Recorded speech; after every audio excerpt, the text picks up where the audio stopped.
A Roman centurion known as Longinus shivered in the cold wind as he stood guard over the 3 crosses, now each with a man nailed to it. It was his normal duty, although not one he relished, and this one especially, since the worries of the centurions were that the people might try to disrupt the crucifixion of one of the men known as a leader.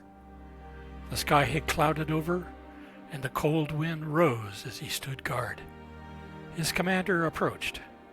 The man appears to have died quickly. Pierce his side to ensure his death.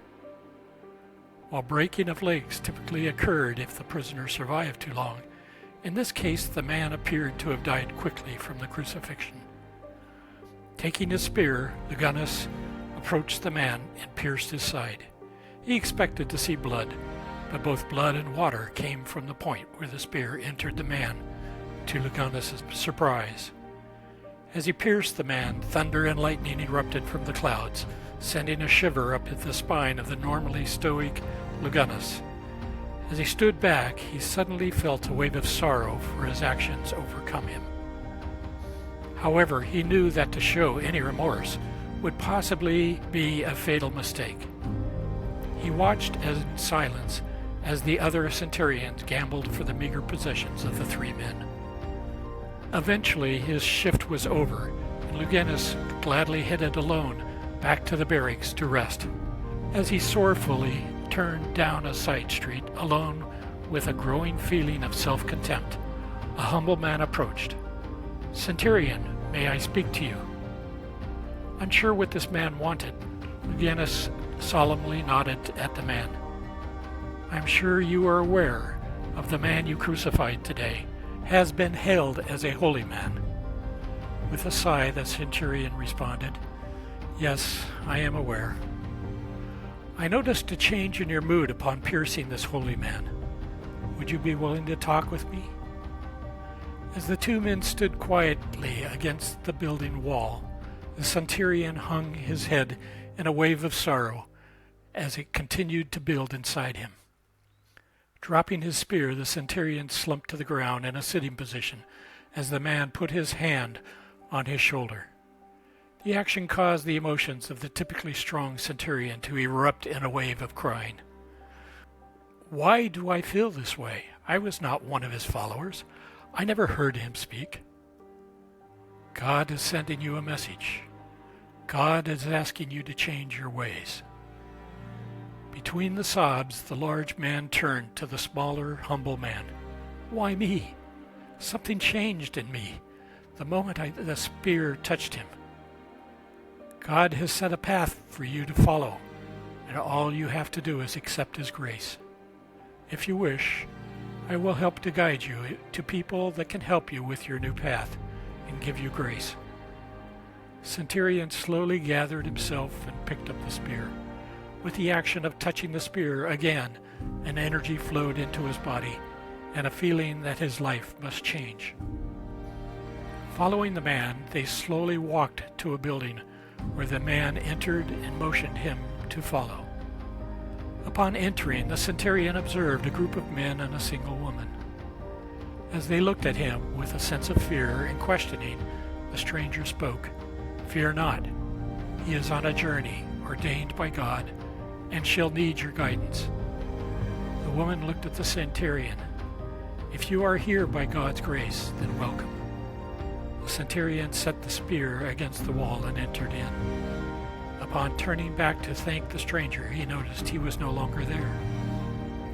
The woman gave introductions, then started. "I am Mary, the wife of Jesus, and am bearing his child." The centurion began to cry. "I'm so sorry for your loss, but you should know that you are in danger and you should not be in this city." Mary rose and took the centurion by his hand. "We know, but there are many things that must be done. Now sit, eat, and explain how you were sent along this new path." As the centurion explained the events that had just happened, he finished. "I no longer wish to touch the spear. It has become an instrument of powerful transformation. Please take it from me, because, like you, I am now in danger of forfeiting my life." Mary found a blanket and wrapped the spear. "I will take it for you, and no longer need to worry." It was days later, after the discovery of Jesus having disappeared from his tomb, that Mary began her journey to head off to a far-off country where she could raise her child away from fear of the Romans. As she looked back on a hill looking towards the city of Jerusalem, she clenched a bag of stones. Each of the men who had been apostles of Jesus gave her stones. Some gave black stones, some white stones, while John provided crystals, whereas Mark provided a few special pearls, all of which would be used to form a necklace, testifying for the small family heritage. She knew that the stones would be the basis of a necklace which would be passed to her family into the future based upon a vision granted to her from God and from her earthly husband Jesus. While turning to continue her journey, she prayed to God to protect her friends, who would have their own journeys of faith and challenged to live. But their faith had been fortified by the visit after the death of her husband. A discussion took place amongst the remaining apostles before they began their journeys of conversion. A plan was made to hide the lance of Longinus, since it had gained the power to transform the unbeliever. However, no one man should control the power. In cooperation with connections to Essenes, in the Judean desert, the spear was sent to their settlement by the Red Sea. There, duplicates would be made to hide the real spear, because through experience, it was known that the Romans and the Jewish leaders would do anything to suppress any indication of Jesus' passing power. By making and planting the duplicates, they would send somebody searching for the Holy Lance on a false trail.